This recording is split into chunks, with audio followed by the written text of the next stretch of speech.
Okay. Now, while we said that the bottom point of the Aleph is properly written as a Yud in order to round out the composite form of the Aleph, there is one exception according to the masters of Kabbalah, of Jewish mysticism. They say that when writing the sections of Tefillin, when you write the Aleph, the bottom point should not be a Yud. Rather, it should be written as an upside down Dalet, which would look something like this.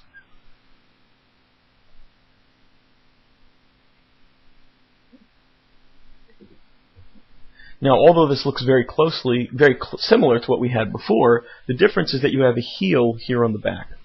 Now, the Dalet, as we know, is written like this.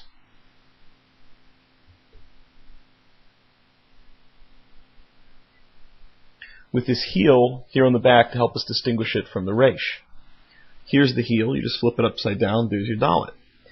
Now, although technically this is only the custom in Tefillin, it's nevertheless become the practice of all those who follow the customs of the Arizal and the other Kabbalistic scholars to always write either Torah scrolls, Megillah, it doesn't matter. If you follow the customs of the Kabbalistic scholars, then you always write the Aleph this way regardless of what it is that you're writing. Now, most Ashkenaz Jews, however, do not follow the customs of the Arizal at all, and they simply write it as a Yud for everything, whether they're writing Torah scrolls, Megillah, it doesn't matter. It's always written as a Yud. So when it's written like this, as a regular Yud, that's referred to as Ksav Beis Yosef, the script according to the Beis Yosef. And when it's written with a heel here at the back, making it an upside down Dalet instead of a Yud, then it's referred to as an Aleph according to the Ksav Ari, to the script of the Arizal, the great master of Kabbalah. Okay? Now another remark here about the top Yud. We mentioned that the Osios de Rabbi Akiva, the Aleph Besa, tells us that the top Yud should be facing upward, inclined, tilted, so that it's gazing upward at HaKadosh Baruch Hu, at the Holy One, at God. This is another way in which the letter Aleph testifies to the unity, to the oneness of Hashem. But what would be the case if we were to reverse that Yud so that it was pointing downward? In that situation, would our Aleph still be a kosher letter? Well, let's first look at it according to the composite form.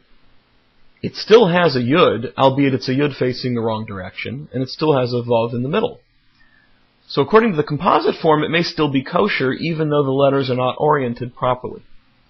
According to the fundamental form, we don't have a problem, because we still have a dividing line in the middle, with two projecting lines, each of which has a head.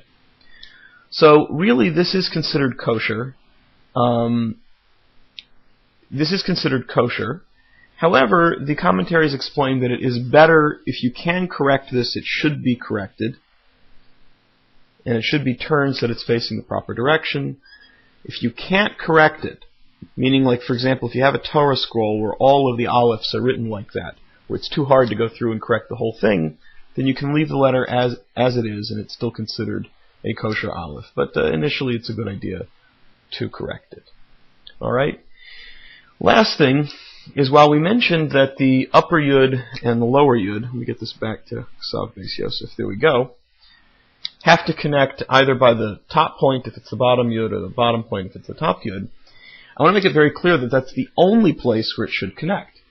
Meaning that what happens if you have a little thread of ink connecting right there like that? Or what happens if the bottom leg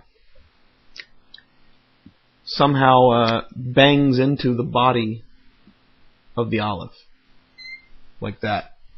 In either of those cases, if you happen to find an Aleph that has connections like that, you need to find a professional sofer and have them take a look at it, because it definitely spoils the fundamental form of the letter, and arguably even the composite form of the letter.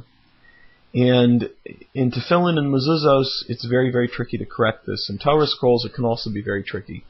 And if it puzzles the letter, renders the letter invalid, it could render whatever the writing is, the entire Torah scroll, or the entire Tefillin, or the entire Mezuzos, invalid. So in this case, ask a sofer. Now, the other situation in which you may want to consult a sofer, and always look for these things, by the way, when you're buying tefillin and mezuzahs. Always look to see if the letters are connected, if the composite parts of the letter are touching in ways they're not supposed to be. If you happen to also find a letter that's written, but there's a break where the parts of the letter are supposed to be touching. For example, one of the heads, one of the points of the aleph is disconnected, like that, or like that.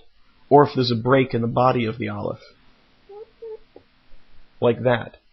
Anytime you find anything like that, you have to go ask a sofer and have them take a look at it. In very limited circumstances, this can be corrected in tefillin and mezuzos. And very limited, I mean very limited. Normally, a break in the letter would completely invalidate a set of tefillin or a mezuzah. In Torah scrolls, this can pretty much always be corrected. But anytime you find breaks, you need to go ask a professional sofer. All right? So that's about it for the aleph. Tune in next time, and we'll take a look at the letter Beis.